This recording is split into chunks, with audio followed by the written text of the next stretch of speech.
Sorry again for being late, but we have Sister Yasmin Mogahed with us, or if you're Egyptian like myself, you say Mogahed. But please join me in welcoming Sister Yasmin Mogahed.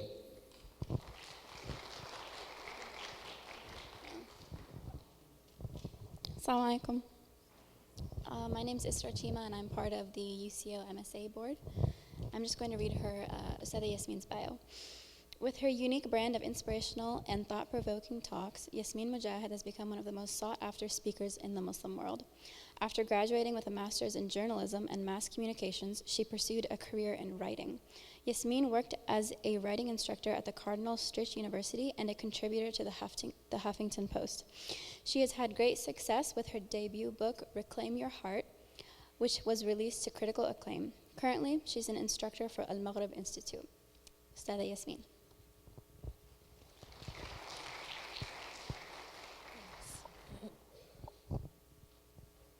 Assalamu alaikum. How's everyone doing? I have to be honest, I have never spoken in a room quite like this before. I feel like we're all going to take a vote at the end. أعوذ بالله من الشيطان الرجيم بسم الله الرحمن الرحيم والصلاة والسلام على رسول الله وعلى آله وصحبه أجمعين رب اشرح لي صدري ويسر لي أمري واحلل عقدة من لساني يفقه قولي. The way that I want to sort of schedule or format this talk is I want to have a portion of time where I speak, and then a portion of time where we'll take a short break, and then we'll have Q&A, inshallah.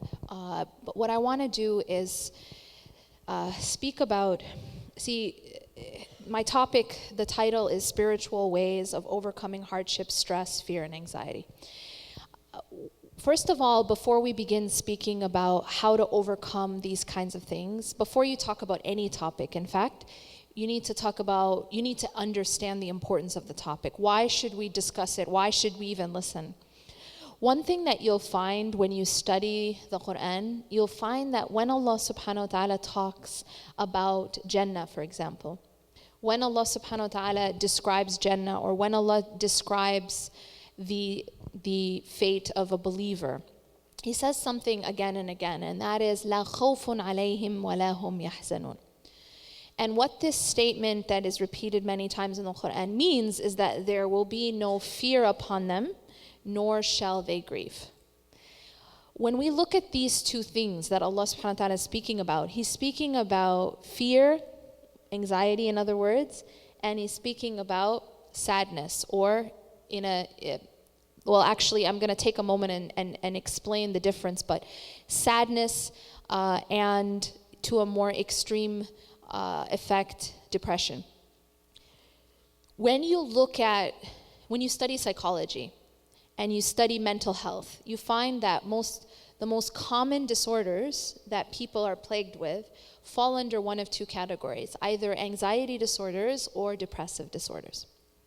So what we find by studying the human condition is that that which plagues the human being, the things that we suffer from most, fall in one of these two categories of either fear or some sort of sadness. So discussing how to navigate these two things is extremely important. I'll give you an analogy to kind of express the importance. See, you and I, we can't control the weather, right? Can anyone control the weather? It doesn't matter how much money you have. It doesn't matter how much power you have. It doesn't matter what position you have. No one can control the weather. No one can even make it rain or stop raining. You know what I'm saying? Not Trump and not no one, right? No one has the power to control the weather. But we have to do what? We have to learn to cope with the weather. We have to learn to live within that weather. There's one of these famous quotes, which probably you guys have seen on a lot of memes and stuff. And that is, the quote goes like this, right? It's not about waiting for the rain to stop. It's about learning or waiting for something to this extent, but it's about learning to dance in the rain, right? So the idea here is that you can't control what storms come or what storms go. But what you can learn to do is to be able to cope within those storms. And the fact of the matter is that you can never have a place without storms. Every location in the world has some sort of storm or some sort of natural disaster. You know this, right? In some places it's hurricanes, in some places it's earthquakes, in some places it's tsunamis, etc. But there's always some weather that will come, and it's impossible to stop the weather. But what we can do is we can learn to cope, and that's what I want to talk about today. You see, fear and sadness are inevitable. Fear and sadness, some level of fear and sadness are inevitable in this life. In the same way that it's inevitable it's going to rain sometimes. In the same way that it's inevitable that there's going to be wind and that there's going to be storms. Everyone agree? But what you can do, now you guys live in a place which I'm assuming you have 4 seasons here, right? So you see cold weather and you see hot weather. What do you do when the cold weather comes? You dress warm.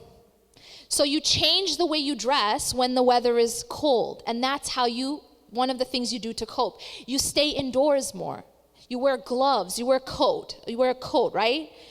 And that's how you cope with cold weather. But you don't sit and say, no, I'm actually going to wait for till winter just never comes again, right? I'm waiting for that, because that's denial. So what I'm saying to you is that fear, some level of fear and some level of sadness in all its different forms is inevitable. But what we can do is we can learn how to cope with that. Okay. Before I begin talking about how we cope, I want to clarify some definitions. Everybody cool with that? Okay.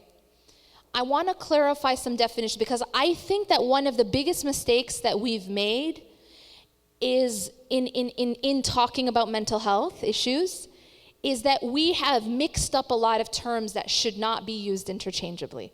We don't have the correct terminology. And I'll explain what I mean. There is a term called sadness, okay? And then I'm going to give you guys these terms and then I'm going to define them. There's sadness. Everyone with me? Okay. There's depression. All right? Now, under depression, I'm going to give you some subheadings. Okay, some more terms. So I said there's sadness over here. I want you guys to just leave sadness on its own. Okay? And then over here we have depression. Now, under depression, I'm going to give you some more terms. Despair, hopelessness. Make sense? Despair and hopelessness. Why am I saying that? The reason I'm saying that is because we have to be very clear that as human beings, sadness, some level of sadness is normal. It's a normal part of being human, and it's a normal part of going through this life. If a person never felt sadness, then it would mean that perhaps there's something wrong with them. Okay? And what do I mean?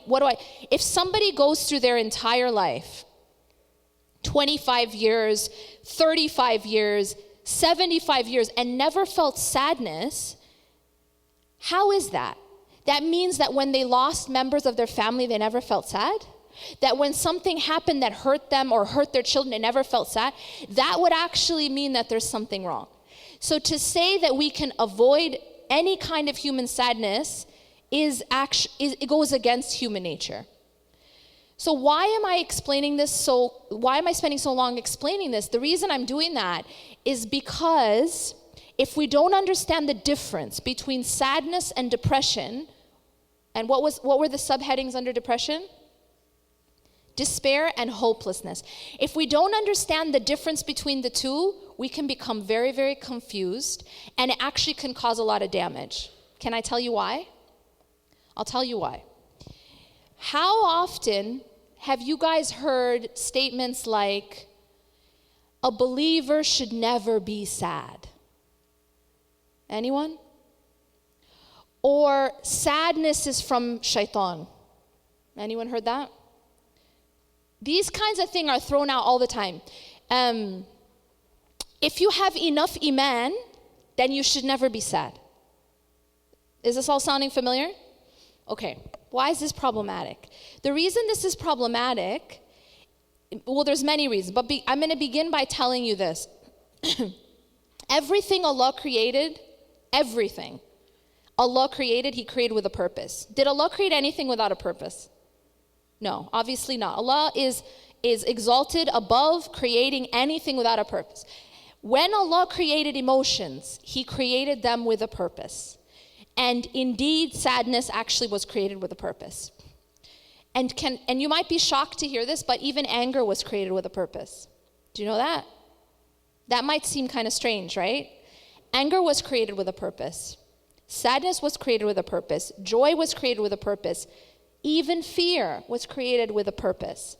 Do you guys understand what I'm saying? What is the purpose of all these different emotions? Well, each emotion has its function. But here is the key. Here is the key. The key is that we have to control and manage these emotions, and we cannot allow these emotions to control and manage us. You understand the difference? I need to control my emotions. That doesn't mean that I need to deny them. It doesn't mean that I need to numb or ignore them. Because numbing and ignoring an emotion completely means you're blocking the purpose that it was meant to fulfill. So the question becomes, well, Yasmin, what would be the purpose of sadness?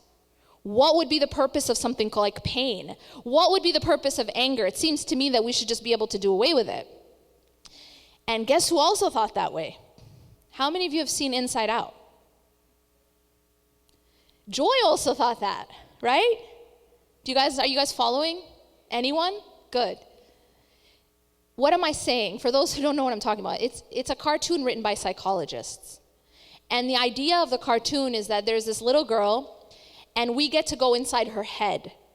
And inside of her head are all these different characters, 5 different characters. Each one represents one of the 5 basic emotions. So there's fear, disgust, anger, joy, and sadness. And they each are represented by a character. Now, the storyline goes that she's going through her life, and her main emotion throughout her life has been joy. She's a happy kid, all right? But what we see is that some hardship comes her way. She has to move. She's having some trouble adjusting and stuff. So now what's happened is all of a sudden sadness is coming into the picture. Well, the character that plays joy doesn't want sadness in the picture. The character who plays joy thinks the only thing this little girl needs is joy. And so she's basically trying to do away with sadness. You know what this sounds like? This sounds like a lot of sort of the medical, the society, the medical society that we sort of live in, the culture that we live in, where as soon as you feel something other than sheer exhilaration, you pop a pill. Do you get what I'm saying? You numb it. If you feel pain, numb it, right? Take a painkiller. The moment you feel physical pain, take a painkiller. The moment you feel emotional pain, take some sort of meds. It's this idea that we're never, ever supposed to feel anything other than joy and exhilaration, right? And if you do, there must be something wrong with you, and you should just pop a pill. But let me ask you this question. Let me ask you this question when it comes to pain.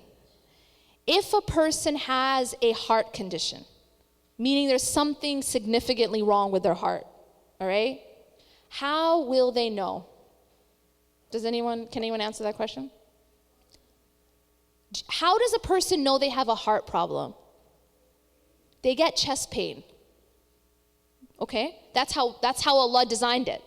That the way that a person knows that they have a problem with their heart is they actually feel chest pain. They feel pain. How do I know that I'm burning my arm on the stove when I don't see it? Pain. Because the pain of being burnt, see, that pain that my arm feels is what's alerting me that there's something wrong. So the pain itself serves a function. What is the function? Now, I gave you 2 examples, didn't I? I gave you 2 examples. I said a heart condition and being burned. What is the function here of the pain in these 2 examples? Awareness and for what? Of what? Awareness of what? To do what? To take action. You get it? Had I not felt the chest pain, I would never go to the doctor. Had I not felt that I was being burned, I would not move my arm. And if I didn't feel the pain of being burned, and I didn't know that my arm was on the stove, do you know what would happen to my arm? You know what would happen to my arm?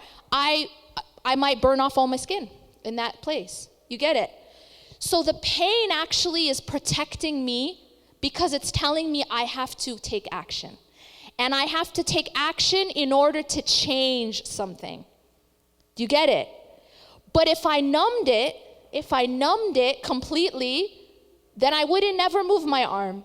If I numbed the chest pain, if I didn't feel the pain, I would never go to the doctor and then fix the problem. Make sense? I read this news article years ago about a guy. It's very deep. This is actually a true story. It was in the news. This guy who goes to the dentist, and he doesn't have health insurance. So when he goes to the dentist, he's going because of pain, tooth pain. So he goes to the dentist, and the dentist tells him that he has an infection. And he prescribes for him 2 kinds of medication. He prescribes for him an antibiotic to actually treat the infection. And he prescribes, along with that, a painkiller to just numb the pain. Well, since the man couldn't afford both, which one do you think he chose? He chose the painkiller. And so what happened to this man is that the infection spread to his brain and he died. Do you know how deep that is? There's actually a lesson in that. There's a lesson there. And this is, in fact, what we do in life with our pain. This is what we do with our emotional pain. Is the moment that we feel pain, instead of going to the root of the pain, what's causing the pain and changing it and addressing it, we just want to numb it. You get it? So what we do, and even modern traditional medicine is basically about treating symptoms. You know, there's like new age medicine coming out now, like the naturopathic and that kind of route, where it's more looking at the root. What's the cause, right? Looking at the body as holistically. That if you have pain in your head, it's not just about taking Tylenol, but let's figure out what's causing it, all right? Or whatever it is, that the body is holistic. But the idea here is that emotionally we do that. Emotionally, we feel something that hurts us. What do we go to immediately? Numb it. Let's distract ourselves. Let's look for something to, like a sedative of some sort. You know, people have a lot of things that they use as sedatives. A lot of things. Some people go to drugs. Some people go to alcohol. Some people go to, you know, their careers, their jobs, music, whatever it is. But these essentially become escapes. It's like that painkiller, right? It's to numb the pain. Because I don't want to feel the pain, but at the same time, I'm not going to the root to solve the cause of the pain. Is this making sense? All right. So I just told you that sadness and pain has a purpose. And you told me that it's so that you'll take action, right? Take action to do what? To address the source, right? Now, is pain and sadness supposed to be perpetual? Is it supposed to be permanent in this life? Anyone? No, it's not. We go through life and, you know, everyone's been in pain before, right? You stub your toe, you burn yourself, you cut yourself. We know what physical pain feels like, right? But alhamdulillah, you know, if everything's okay, we're not in perpetual chronic pain, right? And may Allah subhanahu wa ta'ala protect us from that. That's one of the hardest tests, isn't it? But the purpose is supposed to be temporary in order for you then to make a change. All right. So now I told you at the beginning that I'm putting sadness over here. I'm putting in its own category. Why? Because I want to kill this myth that if you have iman and if you are a good enough believer, you'll never feel sadness. Because that's actually untrue. Sadness was created for a purpose. Yes, it's not intended to be perpetual. It's supposed to be temporary, but it does serve a purpose. You know, it serves a purpose. So what we need to do is this. Dealing with our sadness is the proper way to deal with sadness.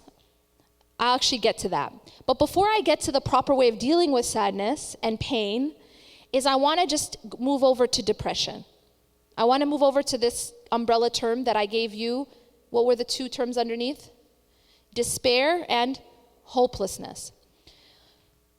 Do you remember at the beginning I said these quotes that people say, things like, a believer will never be sad, sadness is from shaitan, right? These kinds of things. You know what the problem with these quotes is? You know what the problem is? They've used the wrong word there. They've used the wrong word. They've used the word sadness. And like I said, and like any psychologist can tell you, sadness in and of itself is a normal human emotion. Okay? Who created it? Allah. All right. So they're using the wrong term there. What do you think should be there instead of sadness? Or despair. So if we want to reword that statement, then we put despair. A believer never despairs. And that's actually true. A believer does not feel hopeless. And that's actually true. Can someone think, what's the difference? They sound like they're the same, but they're not the same. I'll tell you why they're not the same. Hopelessness and despair means that you're giving up. Hopelessness and despair means I'm not going to try anymore. There's no point. I have no more hope for tomorrow. That's different than saying I'm sad today. Make sense? And I'll give you guys examples. The Prophet ﷺ went through periods of sadness. You know the year of sadness when he lost his wife, Khadija radiallahu anha, and his uncle, right? He had a period of sadness. Yaqub alayhi salam. Yaqub alayhi salam. When he lost Yusuf alayhi salam, he cried, he kept crying, and he cried so much till he lost his vision. Why did he do that? Because he was sad. But did he lose hope? He never lost hope. Do you know that even within his sadness, he still had hope that he would see his sons again? Do you understand? So while he felt that normal human emotion when you lose your child is sadness, the Prophet ﷺ felt sadness and cried when he lost his son, right? When his son died, he cried and the people around him asked him, what is this? And he said, it is mercy which Allah puts in the hearts of the believers. And when his son died, he said, what? The famous saying, the eyes shed tears and the heart feels sad. The heart feels it, but the tongue does not utter except what pleases Allah. He's teaching us what that means to be human, right? To be human. Because if you don't feel sad when you lose your son, then that's not being human, that's being a robot. Islam did not come to make us robots. It did not come to make us lose that soft heart and to lose that compassion.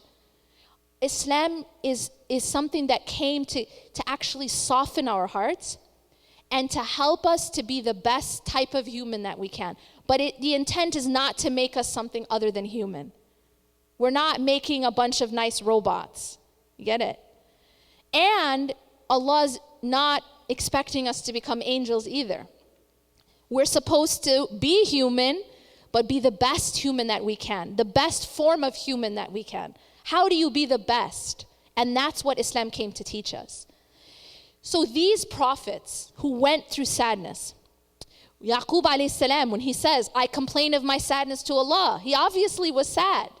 He's saying, I'm complaining of my sadness only to Allah. And at the same time, what is he? how is he described? What is his state? Allah tells us what? Sabrun jameel. You know these people who think, it's like, I'll give you a scenario. Somebody sees a woman at a funeral and she's crying. What would they say to her? Have sabr, sister. I'm a little confused. You know what I'm saying? I'm a little confused. Where in the world did it say that crying means you don't have sabr? If that were the case, then explain to me, how could a man, Yaqub alayhi salam, who not only has sabr like you and I can have sabr, he has sabrun jameel, meaning like the epitome of sabr, right? And yet he's crying till he loses his vision. You understand? Are you following what I'm saying?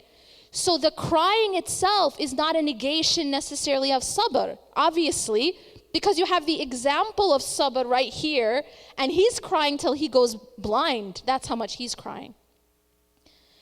Abu Bakr radiallahu anh used to be actually nicknamed Al-Bakka. And Al-Bakka means someone who cries a lot, not just someone who cries. It's like an exaggerated form of the word. Even so much that at the time that the Prophet ﷺ was on his deathbed, and he told Aisha radiallahu anha, because he couldn't lead the prayer, he told Aisha radiallahu anha, tell your father to lead the prayer. And do you know what her response was? But he cries too much. That was her actual response. He was known to cry so much. Umar radiallahu anh, right, the man's man, he had marks on his face from tears. We need to go back and recalibrate our definitions, because Allah created tears for a reason. And anytime you block the natural way that Allah created, you are harming yourself. You're actually harming yourself. And this is where I'm going to go into the topic of healing, because crying is actually part of the healing process. You know, scientifically, they found that the chemical makeup of emotional tears is different than, for example, happy tears. You understand what I mean? Chemically. Allah is clean. He's actually healing us when we cry. That it's part of the healing process. That it's part of the cleansing. So when you see someone grieving and they're crying, and you tell them, block that, stop that. Stop that. You're harming them. You're harming them. Because what happens when you block a healing process, I'll tell you what happens. Imagine someone gets a gunshot wound, right? Gunshot wound. And they think, okay, I got a gunshot wound. Let me deal with this. Just put a Band-Aid on it. Let's just put a Band-Aid on it. It'll be fine, right? And it's oozing and it's oozing. No, I'm fine. Let's just cover it up. Well, what's happened? Yes, you've covered it up. But has it gone away? Has it healed? You can pop all the painkillers in the world, all the numbing, medications in the world, but your gunshot wound is not healed. You know, people say time heals all wounds. That's wrong. That's actually wrong. I'll tell you why. Because if it is not properly dealt with, time won't heal no wounds. In fact, time can just make it worse if it's not dealt with properly. Makes sense? Study the physical world and it will teach you about the spiritual world. If you study, any physical law has like a parallel in the unseen, in the spiritual world, okay? So physically, you and I know that if someone has a gunshot wound and you just pretend that it's okay by popping Tylenol and covering it up with a Band-Aid, isn't gonna make it okay. It doesn't just heal. Oh, no, give it time. Can anyone tell me what happens to that wound after time of just covering it up without cleaning it and dealing with it? It will actually lead to an infection.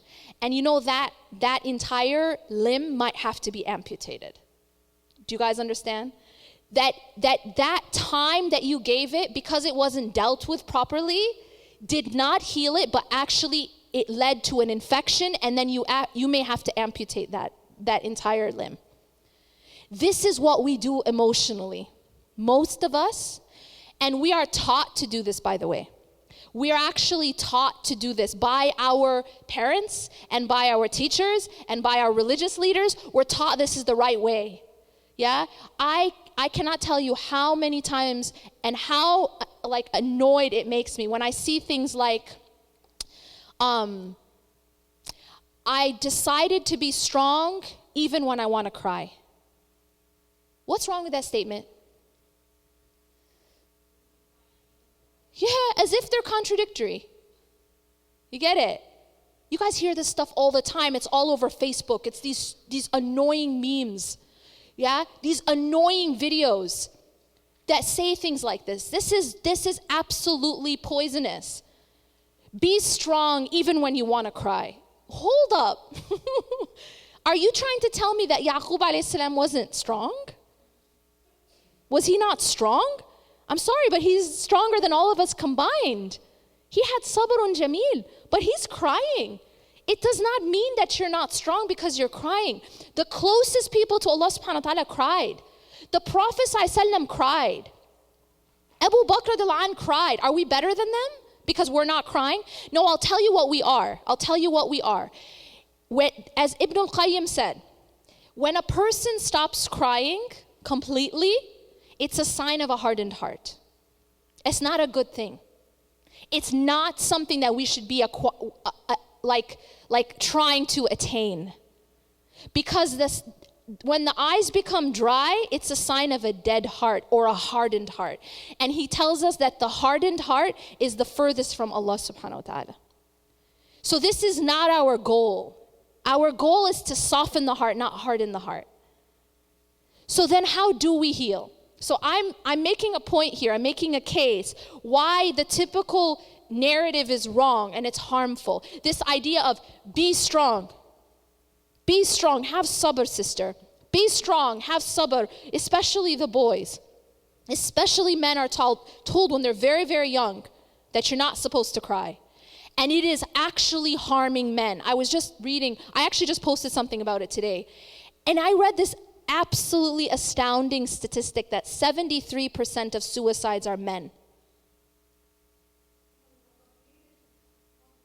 That's what I just said. 70, not attempted, suicides are men.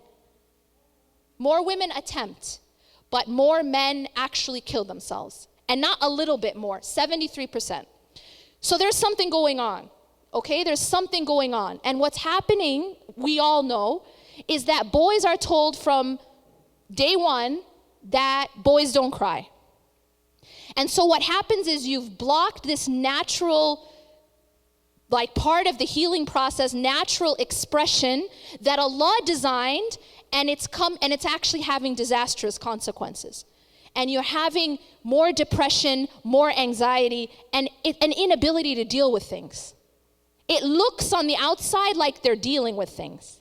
It looks like they're dealing with things. Why? Because they're stoic. You know what stoic means? Just not showing any emotion. Just numb. But that's one of the most dangerous places to be. So this idea of be strong, have sabr means you shouldn't cry. We have to understand that sabr, this concept of patience, of sabr, of accepting the decision of Allah, in no way is directly linked to how much you cry. All right? Because sabr is in the heart. Sabr is in whether or not we are complaining against the decision of Allah. But as we said with Yaqub alayhi salam, can I ask you guys a question? We're all taught we're not supposed to complain against Allah, right? That's something we shouldn't do. If Allah gives us something, we shouldn't complain against it. But Yaqub alayhi salam is saying, I only complain of my sadness to Allah. So can someone explain that to me? What's the difference? What does that mean?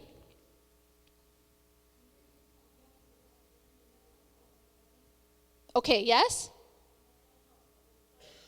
Speak up, I can't hear you. He has hope, but I want to ask about that statement. I only complain of my sadness to Allah. Okay, but aren't we not supposed to complain? Exactly. It's not against Allah that he's complaining. We have to understand the difference here. There is a difference between complaining against Allah and complaining to Allah. And Yaqub alayhi salam is speaking about complaining to Allah. Does anyone know what that means? Does anyone know what it means to complain to Allah? Complaining to Allah is saying, "Ya Allah, help me. This is hard." That's complaining to Allah. Complaining against Allah means, "It's not fair. Why me?" That's complaining against Allah. The Prophet ﷺ, all the prophets, they never complained against Allah, but they complained to Allah. And that process of crying to Allah is actually part of the healing. Now, I want to tell you guys something. I said earlier that there's a difference between sadness and despair/hopelessness, right? Can I give you guys an example of this? Who is known as one of the most patient prophets? And we said Yaqub alayhi salam, but who else? Ayyub alayhi salam, right? We all know his story. Ayyub alayhi salam, you know, he had wealth and he had health and he had children, he had family, right? And then one by one, these things were taken from him. And he was tested in that way. Now, if we actually study his dua after years of this test, it exemplifies the point that I'm making, where there's the difference between sadness and hopelessness. He says to Allah subhanahu wa ta'ala, after everything he went through, he says to Allah subhanahu wa ta'ala, "Anni massani ad-durru wa anta arhamur rahimin." You see in this one statement, if you study the du'as of the prophets, peace be upon them, you learn volumes from them. Just study a du'a. He says, "Anni massani ad-durru wa anta arhamur rahimin." So the first part of this du'a is he's saying that calamity or adversity has befallen me. What is he doing there? He's acknowledging his pain. Make sense? Remember back to the gunshot wound? Do you remember what I said about the gunshot wound, right? The person who has the gunshot wound and they cover it up and they say, "Oh no, I'm good. I'm popping the painkillers. I'm good. I'm fine," right? But the gunshot wound is oozing and it's infected and they haven't actually treated it. What they're doing is they're in denial. Denial's not going to make it go away. Are you following? Numbing it is not going to make it go away. And you haven't treated it. And time ain't going to heal it because you didn't treat it. You didn't treat it. You didn't deal with it. So what is he saying? He's saying, "Anni massani ad-dur." He's starting out by saying, acknowledging that this is hard. Do you guys understand what that means? It means he's being real with Allah. He's not pretending. He's not feigning strength. You know what I'm saying? He's not pretending, "Oh, no, I got this. He's acknowledging that this is hard. And he's saying, this is hard. He's saying this hardship has befallen me. But in the same breath, what else is he saying?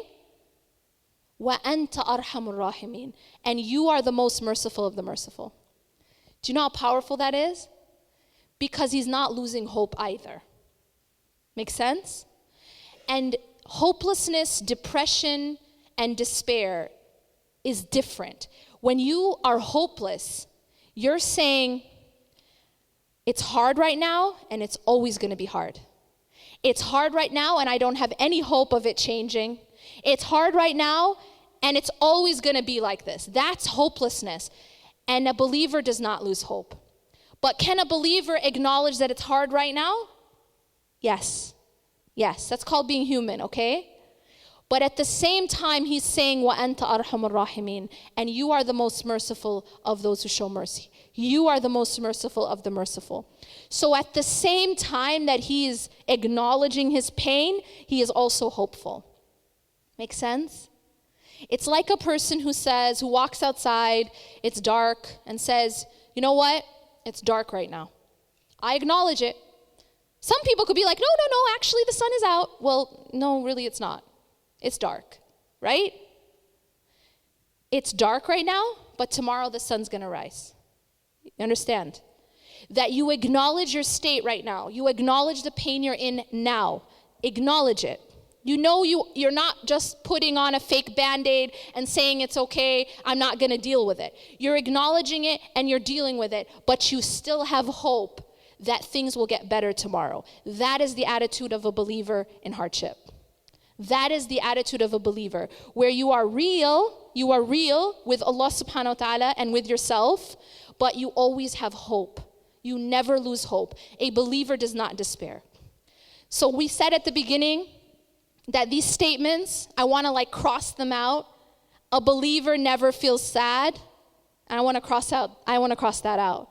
A believer never despairs. Sadness is normal part of human life. It's part of being human. We aren't made to be robots. But a believer does not lose hope. And a believer always knows that Allah subhanahu wa ta'ala is with the believer and tomorrow the sun will rise. And continues to have that hope. Okay, I'm going to pause here. أقول قولي هذا واستغفر الله لي ولكم إنه غفور رحيم سبحانك الله وبحمدك أشهد أن لا إله إلا أنت أستغفرك وأتوب إليك. I'm going to take a moment to take questions. And then after that, I'll go into specifics about how to heal and how to address the wound. Because I've made a case of why we need to address the wound and not just ignore it. I've made a case of why this idea of don't cry, that's actually very, very unhealthy. But I'm going to go into specifics of how can you clean out and address emotional wounds, and then how to heal. How then to heal authentically, right? But first I'm going to open it up for questions. And I think we have a mic.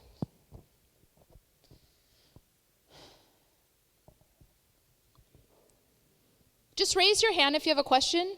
And then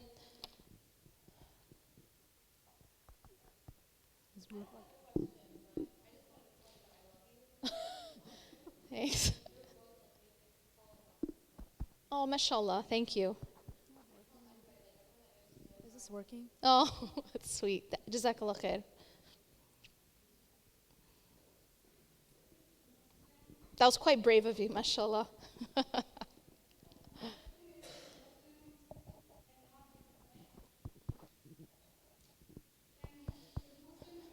Okay, so the question, can a Muslim be depressed?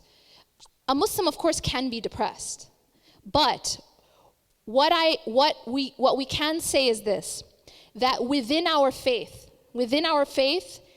we have tools to fight despair and hopelessness. Can a believer be sad? Absolutely. Can a believer even get into periods of depression? Yes, it can happen. But what I will tell you is that there are tools within our deen. Absolutely, there are tools within our deen that fight despair and hopelessness. These tools will not turn you into a robot that doesn't feel emotion. That's actually not the objective. We're not just supposed to be numb. But yes, it can absolutely fight despair and hopelessness. And that's why Allah subhanahu wa ta'ala tells us again and again in the Quran that the believers, he's comforting the believers. He comforts the believers against despair and hopelessness. One of the ayahs which talks about in Surah Al-Baqarah, where Allah subhanahu wa ta'ala says, أَمْ حَسِبْتُمْ أَن تَدْخُلُوا الْجَنَّةَ وَلَمَّا يَأْتِكُمْ مَثَلُ الَّذِينَ خَلَوْا مِنْ قَبْلِكُمْ.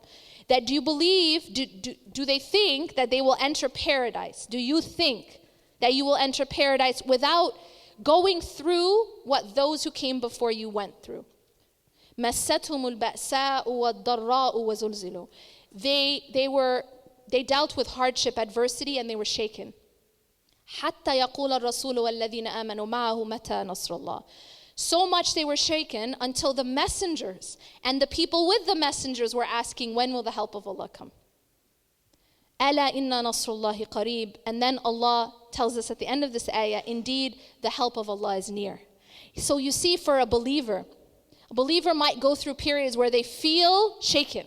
Yeah, and they're asking, when will the help of Allah come? But a believer always knows that أَلَا إِنَّ نَصْرُ اللَّهِ قَرِيبٌ, that indeed the help of Allah is near.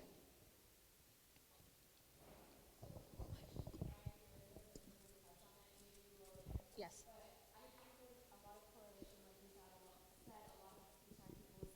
A true believer. She's like against mics, okay.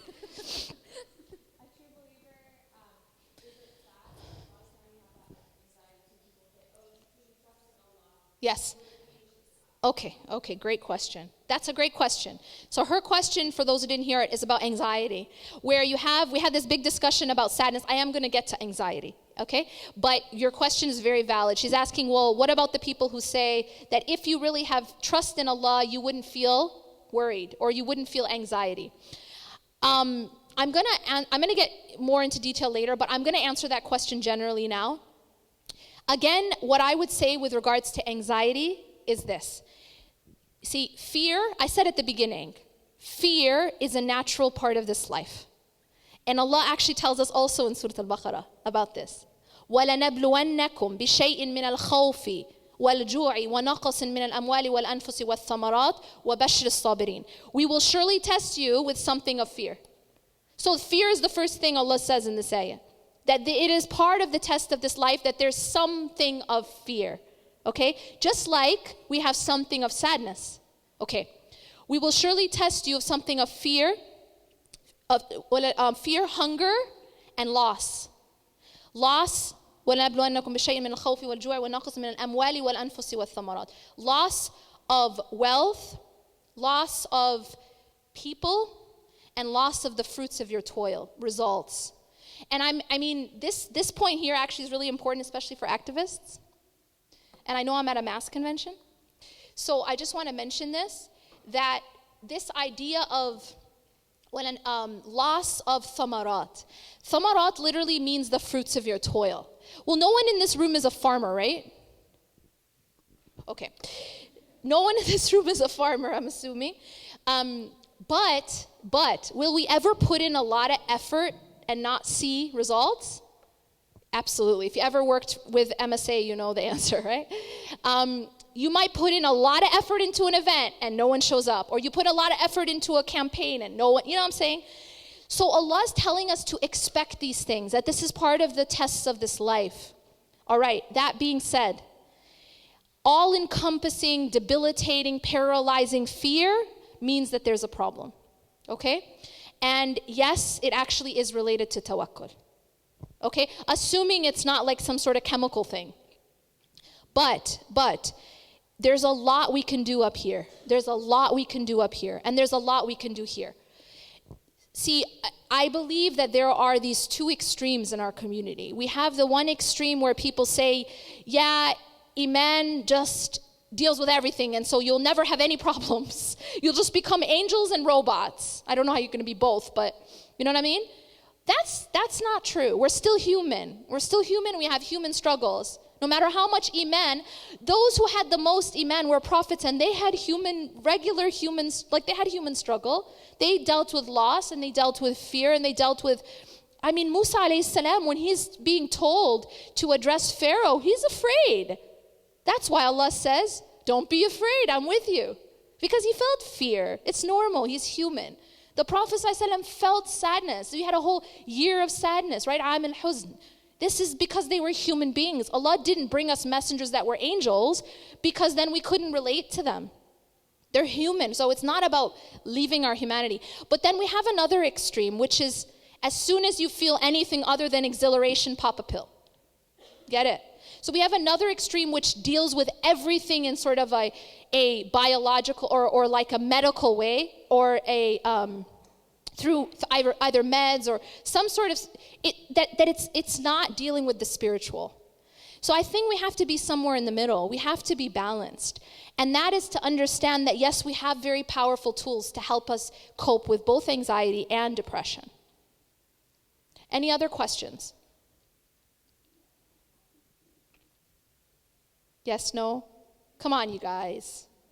This is your chance. Yes. All right. One time somebody told me that I'm not a true believer because I have anxiety. Okay, thank you for sharing that. She said someone told her that she's not a true believer because she has anxiety. See, these are the kinds of really, really toxic statements that I just want to destroy. And it happens a lot, especially with people who suffer from sadness. I've heard it all the time. And you know, the thing is that, like I said, everyone has their tests. Allah said it in Surah Al-Baqarah, right? That we will surely test you of something of fear. So some people are going to be tested more with fear. They may be more naturally anxious than others. Some people are just chill. You know what I mean? Especially if they're from California. Yeah, I don't know if you guys know about Cali culture. But yeah, just super chill, you know what I mean? Some people are just more anxious than others. That's their test, that they're more anxious. But even within those tests, is there a way to cope? Yes, there is. Again, Islam didn't come to make us non-human, but it came to teach us how to be the best form of human that we can. So how to manage, and I said this at the beginning, we're meant to manage our emotions aren't meant to manage us, okay? We're meant to control our emotions, and our emotions are not meant to control us. The problem becomes when we allow our emotions to control us. Make sense? We are created with desires, we're created with sadness, we're created with fear, we're created with anger. The problem becomes when we're not in control of these things. All right? It's not about denying them, but it's about controlling them. Anyone else? Yes. Everyone hates mics.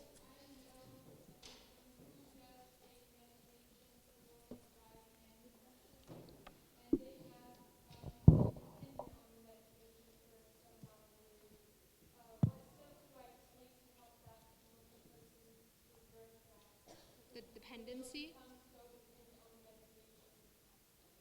Okay. So her question is about someone who takes medication for both anxiety and depression, and they've come to a point where they're dependent upon it. And if she's asking, how can we help someone like that to wean off of it and not be dependent on it, right? Is your question? I'm not a doctor, so I don't want to get into the specifics of meds. I can tell you, of course I have my stance about meds, but that's beside the point. What I can do is offer what I know and what I've experienced. And that is, like I said before, we have tools. We have tools within our deen. We don't have to invent anything. Within our deen, very powerful tools to help us manage these things, to help us cope with both of these, with both anxiety and depression. I am not going to say that there is no biological, chemical, genetic aspect to these things. I'm not going to say that. But what I am going to say is Allah subhanahu wa ta'ala told us that we have different tests. Each person is going to be tested differently. However, even within those tests, there are ways to cope. And Allah subhanahu wa ta'ala and His Messenger gave us very, very powerful tools. So what I'm going to do is just kind of jump into that now. The specifics of coping, the specifics of healing, all right? Let me first talk about healing the wound, healing like from a wound, and then I'll get into everyday things that we can do to help cope with, chronic situations like anxiety and depression, okay? So there's two different issues here. We have the issue of a wound, like something tragic happened, something that really, really wounded you. And now we're talking gunshot wound, right? Emotionally. Now, how do we cope from that? How do we now heal from that? That's one category. Now, we have another category, which is just daily things that we can do to help us cope in general with depression and anxiety, because life is stressful, okay? Just everyday life is stressful. To begin with, I want to talk about wounds, all right? Let's look at the physical body for a second, okay? If a person gets a gunshot wound, what do you do with it? What do you do with a wound? Physically, what do you do? Anyone? Clean it. Clean it. So first, you have to acknowledge you got shot, right? You cannot address it. You cannot treat it if you don't acknowledge that it's there. Fair enough? Everyone with me? So if I pretend that I didn't get shot, I'm not going to be able to heal that wound. I'm not going to be able to address the wound. So I have to acknowledge that I got shot. I have to acknowledge that the wound is there. That part is scary. That part, why do you think people suppress? Why do you think people numb? Because it's scary to address that I got a gunshot wound, all right? And another reason I believe that people suppress and numb is because we have this shaming that happens. Shaming. Like, we live in a society that teaches us that we're supposed to be a certain way. And part of being that certain way is to be flawless and perfect. And you're never supposed to be anything less than exhilarated, happy. Like basically we're all just supposed to be cheerleaders. All the time, happy, like exclamation point, exclamation point, exclamation point, you know? It's so annoying. It's so annoying. It's not real. It's just fake. It's just fake. It's just a photoshopped kind of fakeness. Now, the problem with that is that we have a lot of pressure to just numb and suppress when there is something wrong, right? Because we're going to be shamed. Why are you so negative or stuff like that, right? Or why are you always depressed? Why are you, things like that. Like, what's wrong with you? Oh, my favorite, get over it. Well, that's real sensitive. Get over it. Well, why didn't I think of that? You know, like you're really helping me here. It's this very insensitivity about, okay, someone's dealing with, so there's a lot of shaming. People suppress. People are like, no. And even families do this. They consider it shameful that there's something in the family that happened. So we have to get over that. This idea that, because it's part of the human condition, it's part of the human experience that we are going to get wounded sometimes. Agreed? Because I'm seeing a lot of, you know, like people are just like really scared to show any expression right now. It's just like, not me. One thing I didn't say at the beginning of this talk is I need expressions. Like, I need you to make faces and be expressive so I understand if you get me.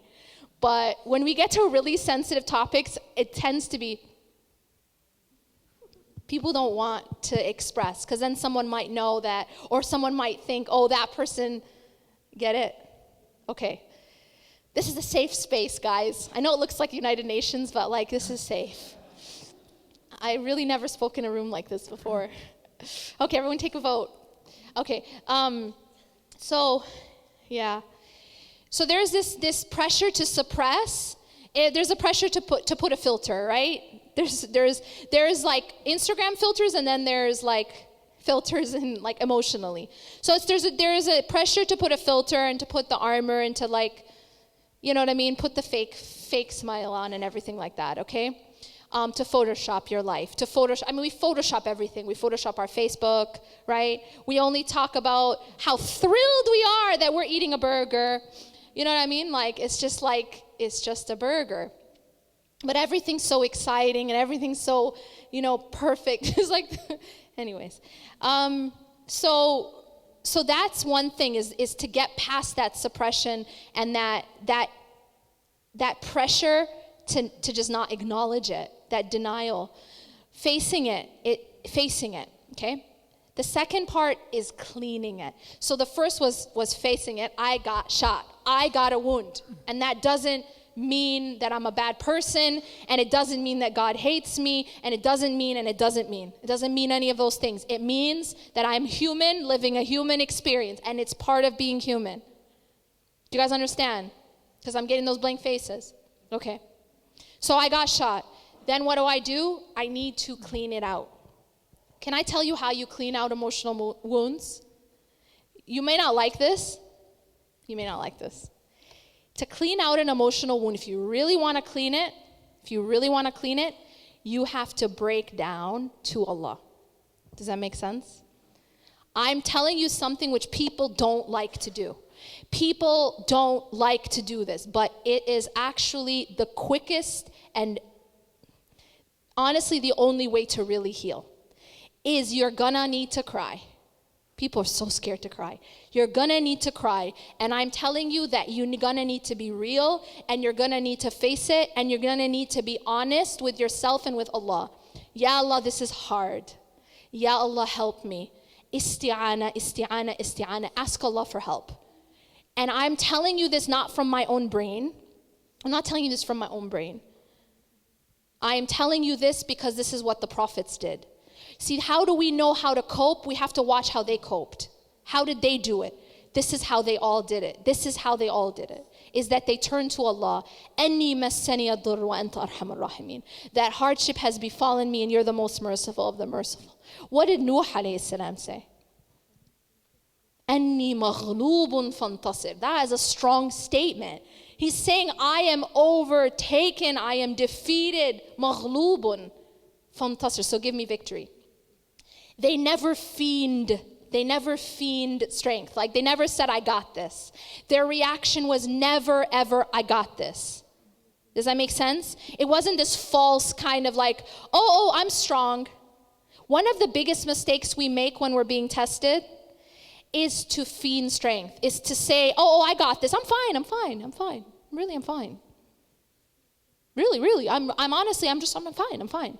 Well, maybe if you would admit to Allah that you're not fine, then you'd actually be fine. Make sense? But this idea of I got this and it's this sort of dependence on yourself is one of the biggest mistakes we make in hardship. That as soon as the storm comes, some people's reaction is to depend on others, but some people's reaction is to depend on themselves. Yeah, maybe women, we tend to depend on others, but men they also have this thing of a false dependency, which is themselves, right? You got what I mean? This idea that, no, I don't need anyone, I got this. That's also a mistake. Because if you depend on yourself, you won't be able to handle it. The Prophet ﷺ, one of the du'as that he would say continuously, وَلَا تَكِلْنِي إِلَى نَفْسِي طَرْفَةَ عَيْنٍ. And do not leave me to myself for the blink of an eye. He said that. And one of the other du'as that he used to ask for every single day is protect me from an eye that does not shed tears. You know, he actually asked that. That's one of the adhkar, like one of the continuous du'as he would make, is I seek protection with Allah from an eye that doesn't shed tears. That's not what we're aspiring to, guys. It's not. In fact, it was the opposite. He was seeking protection from that. And he was asking for Allah not to leave him to himself for the blink of an eye. So what we have to do to clean out the wound is you got to be real with Allah. You have to have time with Allah subhanahu wa ta'ala where you actually go through and acknowledge the pain and you ask Allah to heal you. And you ask Allah to help you. And again you ask Allah to make it easy for you. The du'as of the prophets. أَنِّي مَسَّنِيَ الضُّرُّ وَأَنْتَ أَرْحَمُ الرَّاحِمِينَ. You are the most merciful of the merciful. أَنِّي مَغْلُوبٌ فَانْتَصِرْ. That I am defeated, so give me victory. And you know the dua of Yunus alayhi salam, when he's in the belly of the giant fish, right? What does he say? لا إله إلا أنت سبحانك إني كنت من الظالمين. Practically, you just keep repeating these du'as. Practically, you cry to Allah in tahajjud. I'm telling you, I'm not giving you guys theory right now. I'm actually giving you practical things. This is a prescription. This is a prescription for healing. But it involves opening the wound and being real about it. And actually just using it to go to Allah. And cry. And the more that you can be real, and ironically, the more you can break to Allah, the faster you will heal. Like, I'm serious. I have this thing about like, see, so Wolverine, right? Wolverine has this superpower. Does anyone know what it is? He heals so fast. You get it? So Wolverine, his superpower is like if you shoot him or he gets cut or whatever, he heals fast. And to me, that's just awesome. Because, and I honestly believe that through spirituality, you can become like that. Now, it doesn't, when we say fast, there's no timeline. It's not like, oh God, you're taking too long. You know what I'm saying? There's no timeline, but I do believe that through this process that I'm telling you about, you can be like Wolverine, where the healing process actually can become like quickened. It can be quick. But let me tell you what makes it take forever. Can I tell you? Pausing it. Saying, actually, there's nothing wrong. There's no problem. Or putting a Band-Aid on it. You know what that does? It just completely stops the process. So you're getting in your own way. You're stopping the process. because you're not going through those steps. So we said we got to clean it up, right? We got to clean it, and that process is painful. Cleaning a wound is never fun. It's not fun. It is painful, but know that it is a process, and it will be over. And it will be over. It doesn't last forever. After cleaning a wound, what do you got to do? You got to protect it. You got to cover it up, and you have a way to protect that wound. How do we protect our hearts? One thing I said this yesterday, I was speaking in Chicago, and one thing I said is that we're very mindful of what we eat. You know what I mean? If I gave you a plate that had like a giant piece of cheesecake covered in mold, are you going to eat it? Not rocket science, folks. No, you're not going to eat it. Why? Because it's going to poison you. It's toxic, right? It's toxic. So, you know what the problem is? We're careful about what we eat, but we are not careful about what we take into our hearts. Everything you watch, everything you look at, everything you listen to, everything you say and converse about is all like food that's going into your body. It's going into your heart and your soul. And that the problem is that we are not careful enough about the quality. Like we take in stuff that's covered in mold and we think it's not going to affect us. Make sense? Toxic stuff that we watch on TV, that we watch on YouTube, that we listen to. And I'm talking Trump too, by the way. Like I'm not only just talking about profanity. I'm talking about just toxic things. You know, one problem we have as a community, here's the one problem we have as a community. The way we deal with crisis. The way we deal with crisis is we sit and talk about it a lot. So if if the lights were to shut off right now, all the electricity goes out and it's pitch black in here, we would just sit in here and just talk about how dark it is for 3 hours. In fact, all day. And we would talk about it, and then we'd post about it, and then we'd be like, but did you see how dark it is in that corner? Oh, but you know what else? You guys understand what I'm saying? But have we changed the situation? Like the fact that we're sitting and talking and posting and reading and writing about how dark it is right now in the room, we haven't changed anything. And we haven't brought any light. Am I making sense? The way we deal with the challenges that we're going through right now is we post about it, we read about it, we talk about it, we surround ourselves with it, and then what? You get it? I get it. Trump said XYZ. All right? I get it. There's Islamophobia. Okay? This happened, that happened.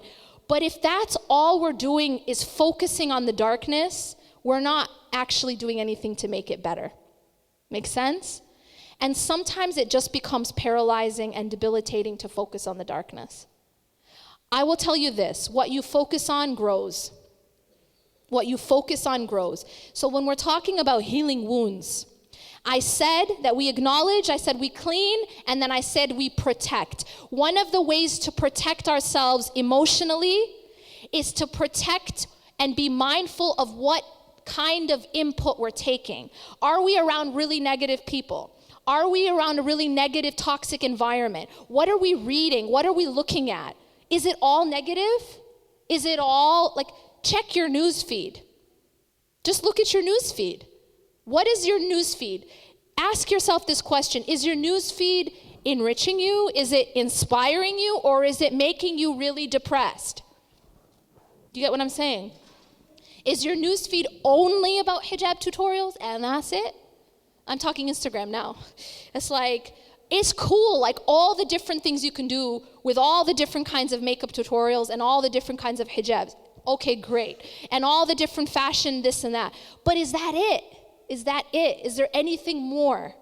Is there anything more that you're taking in? You know what I look at that stuff, it's okay, you know what I'm saying? I get it, fine. But is that it? Does that make sense? So we have to be if we're going to be strong internally, they say you are what you eat. You are what you eat, right? It's the same thing spiritually. You are what you take in. You become like what you take in. It becomes like inside you, you become that.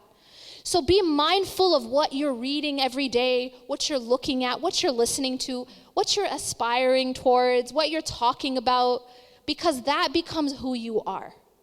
Make sense? Be mindful of that. So protect the wound. Protect the wound. All right? I want to just quickly talk about anxiety, and then I can take a couple questions at the end. The thing with anxiety, like I said, everyone's tested differently. But the antidote to anxiety, the more that we can put our trust in Allah subhanahu wa ta'ala, the less we can feel, the less fear, anxiety we'll have. And I'm going to give you guys an example. I'm just give you an analogy, okay? If you guys walked outside of this hall and your mom picks you up, all right? So your mom drives up, she picks you up. And she tells you, I'm taking you somewhere, all right? And you say, where? And she said, don't worry, I'm just taking you somewhere. How scared are you?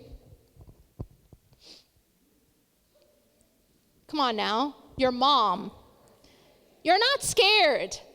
But wait. But you have no idea where you're going. But it's your mom. Okay? Okay. She's not taking you to a rishta thing, but it's like, well, actually, I'd be kind of scared. No, I'm talking about scared. Like, are you afraid that she's going to take you to a ditch and leave you? Like, are you afraid that you're going to have bodily harm come to you? You're not afraid. My question to you is this: why? Why are you not afraid, even though you don't know where you're going? Because you trust your mom. It's because you trust your mom. And the more trust you have for this person who's driving, the less fear you're going to have, right? Why? Because even though you don't know where you're going and you don't know why you're going there, but you trust the driver. And when you trust the driver, you won't be afraid. You will know that your mother has your best interests in mind. Does that make sense? One of the best, I'm going to tell you this like take-home message. One of the best tools to fight both despair, hopelessness, and anxiety is something called husn al-dhann billah. Husn al-dhann billah. You know what that means? It means having a good opinion of Allah. That's it. Knowing that Allah wants what's best for you. Knowing that whatever Allah is doing is for your own good, even when you don't understand it. Even when you don't get it, even when you don't know what's happening, but you know that He knows what He's doing and you know that He has your best interests in mind. You trust your mom, right? But Allah actually has more mercy for us than your mom. You get it? And guess what else? Allah knows what He's doing even more than your mom. Okay? So this is kind of, honestly, the more that we can have a good opinion of Allah subhanahu wa ta'ala and know that Allah not only does Allah have our best interests in mind, but He knows what He's doing. He's al-alim, you know? He knows what He's doing and He has all power. The more that a person has that yaqeen, that certainty inside of them, the more that they will feel at peace. And the more that they can combat anxiety. Okay? أقول قولي هذا واستغفر الله لي ولكم إنه غفور رحيم سبحانك الله وبحمدك أشهد أن لا إله إلا أنت أستغفرك وأتوب إليك. I think I have a few minutes for any last questions. My book is also available. Where? Anyone? Outside somewhere. And I brought the new edition, which actually has new chapters. So those of you who had Reclaim Your Heart, the first edition, this actually has the same, but it has new chapters. The whole point of Reclaim Your Heart is about this topic of how is it that we can learn to cope with the weather when we can't control the weather, right? But learn how to cope. Any questions? Yes. وإياكم.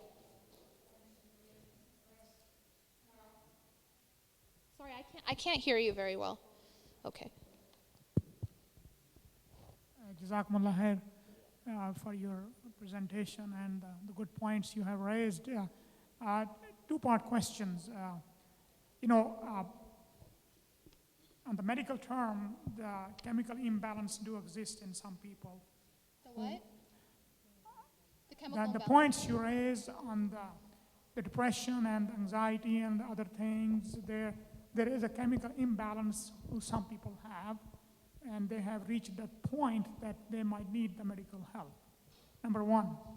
Number two, clearly we cannot isolate ourselves from the community at large we live in. And there is a significant number of people in our community who are affected with the conditions. It is a prevalent situation, as you have said. Yeah. I think the dilemma, is my observation, and your point I want to hear, is that the lack of recognition, number one, lack of resources within our community. So what is your opinion, how best we can handle it and how best we can create the resources to address this within our own community? Okay, so the second point that you made is actually exactly what I'm saying, is I'm saying that instead of sitting and focusing on the problem, see, there's two ways to look at something. You can either be problem focused or you can be solution focused. And I'm talking about that we should be solution focused, not problem focused. Because the example I gave you is we're just sitting and talking about the darkness, but we haven't talked about the solution. And so when we sit and we focus on how bad things are and that's it, then we're being problem focused. We're just focusing on things are bad, he said this, she did this, this happened to this person, and that's it. What I want us to do is be positive in terms of, well, what is the solution? What can I contribute? Because in the example I gave, if it's dark and all we do is talk, post, write, complain about it being dark, but no one has gone and gotten a candle. No one has gone and done anything when they're just sitting and talking about it and focusing on.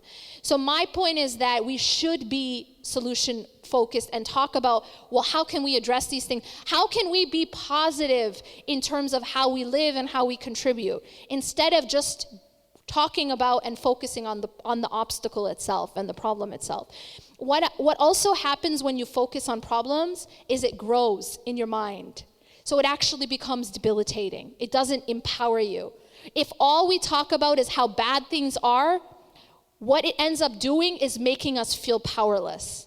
It's not a good thing. It doesn't empower. It does the opposite. A lot of times it will just demoralize. It will paralyze. Yeah, because you're focused so much on the problems that they just grow. It's like a monster. You just keep feeding it until you just feel like, oh my God, there's absolutely nothing I can do. This is a beast. Who am I to this beast? But subhanAllah, when you shift your focus instead, one of my favorite stories is the story of Musa alayhi salam in front of the Red Sea, right? Because Musa alayhi salam in front of the Red Sea, he saw the issue very differently than the people who were with him, Bani Israel. Bani Israel are saying, we're going to be overtaken. Why? Because they're focused on the problem. فَلَمَّا تَرَى الْجَمْعَانِ قَالَ أَصْحَابُ مُوسَى إِنَّا لَمُدْرَكُونَ.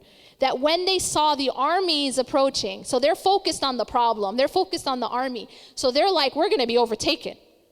Because they're in the situation of the armies coming and they're in front of the Red Sea. They're trapped. But look at the reaction of Musa alayhi salam. قَالَ كَلَّا. He said, no. Nope. It's like, kalla is like capital N-O-P-E. No way, Kalla. Inna ma'aya rabbi sayahdeen. Indeed, my Lord is with me and he will guide me through this. Why does he have a completely different reaction than them? Why is he being positive and hopeful? Anyone? Because his focus is Allah. That's it. Simple answer. That's it. His focus is on Allah and their focus is on the problem. This is deep. This is very deep. If we continue to focus on the problem, we'll always feel defeated. We'll feel powerless. We'll feel weak. We'll feel small. Right? Because the problem is so big. Right? Islamophobia, Trump, whatever it is. the problem starts to look so big, and we start to feel so small and so powerless. But if instead you focus on Allah, it doesn't matter who's in office. Allah's still there. You know, like reminder, like news flash. Yeah, Allah is still Akbar. You know what I'm saying? But if we forget that, if we forget and we don't focus on Him, that's when we start to feel powerless. If we focus on Allah subhanahu wa ta'ala, we don't feel powerless. We don't feel powerless. We feel actually extremely powerful. And we have that strength. And that's what Musa alayhi salam did. So my point is just focusing on what we can contribute and on the positive things. It doesn't mean that you ignore the issue. It just means your focal point isn't on the darkness. It's on the light and what we can do to contribute and grow the light. And in terms of your first point, I did acknowledge that. And like I said, I'm not getting into the issue of chemical or not chemical. What I am speaking about here, what tools do we have spiritually to help address these things? Okay, I can take maybe one last question because I've been up here for a while. Anyone? Yeah.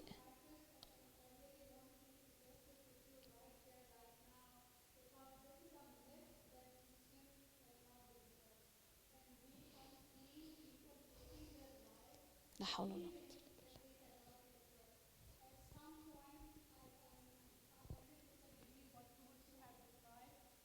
If these tools are not working, means your physiology has gone to pathology. You need to seek help. And seeking help does not question your level of iman. Yeah. Jazakallah khair. Always realize this too, that these are not mutually exclusive. That when we talk about putting our trust in Allah, when we talk about spiritual tools, that does not mean that you can't seek help. They're not mutually exclusive. Because part of anytime we seek the means, we seek the tools, that's not in contradiction to putting our trust in Allah. As the famous example says, when the Prophet ﷺ saw the man who wasn't tying his camel, right? And he said, ''اعقلها وتوكل." He said, tie it and put your trust in Allah. So we do the two at the same time. We take the means, but what the point I want to emphasize is we don't depend on the means. That's number one.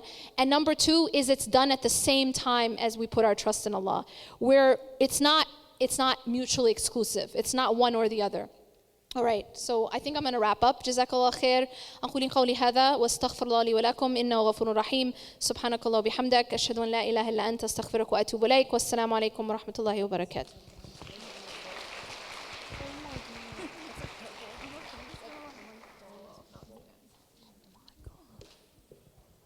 Jazakallah khairan, Sister Yasmin. Give it up for her one more time.